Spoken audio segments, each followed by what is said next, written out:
Well, it is Food City Friday, and once again, Chef Joe is living up to his reputation and making it very difficult for us to concentrate here in the studio. You always get started early and you're frying bacon and you're chopping up all these. It just smells so good in here. What are we making today? We're having our thick cut pork chops, and I'm going to make a tomato gravy. And a tomato gravy? I've got to start, yeah, tomato gravy. And you know, here in East Tennessee, I've gotten two reactions: either what is tomato gravy or I love tomato gravy. Okay, But so there's either no way in you are, between. you're going to learn a little something today about the tomato gravy. So, and when you say pork chops, thick cut, you are not kidding. Those are some Oh no, those are big nice. pieces of meat over there. Those are nice.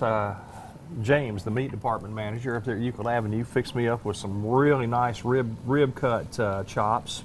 Nice. And they're good and thick. And what I did was I browned those in some of our bacon drippings that I'd cooked previously. We smelled that earlier. Oh yeah. So And then what I did was once those were browned real good, and you don't really have to do much you only have to brown the one side. Okay. Because what we're going to do is once we get our tomato gravy done, let's get our temperature kicked up here just a little higher. Okay. Let's get this where it'll really get going. So you've We want already, this this to is the brown. pan that you used to do the bacon. Mm-hmm. And then you left the pan to do your onions and your celery. All right. I'm following along nicely, aren't I? And we got our garlic, and we're cooking it up until it just starts getting soft, and then we're going to start tossing in the things for our tomato gravy. Okay. And we're going to use some nifty things like. By the way, I had to do a rub for these. Okay. That takes like smoked paprika, sugar, some cayenne pepper, and some salt and black pepper. And a little sugar you said you Yeah, a added little in sugar that. in that, and Nice. did a nice hand rub and let that Okay. set in for about a half an hour before I started cooking those. You can see that seasoning right there when you went ahead and browned Mm-hmm. them. It looks so good.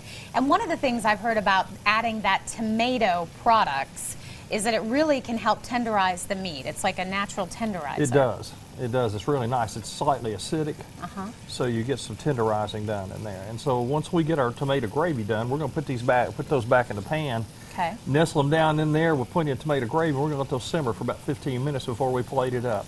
And I'm excited because I've heard of using a tomato gravy with other different meats, but I've not used it with a pork chop before. But you said, man, that tastes pretty good. It was pretty good. I got a big thumbs up from Miss Glenda the first time she tried it. So I figure, well, hey, that can't be too bad.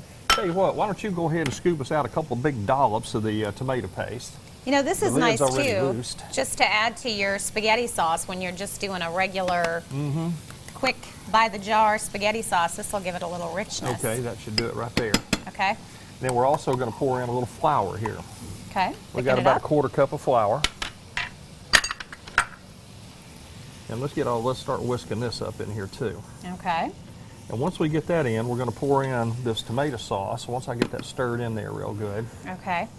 we're going to pour in the tomato sauce, and then we're going to add some chicken broth and some seasonings. I've got some, we'll have to put our bacon in, but I've got some fresh thyme.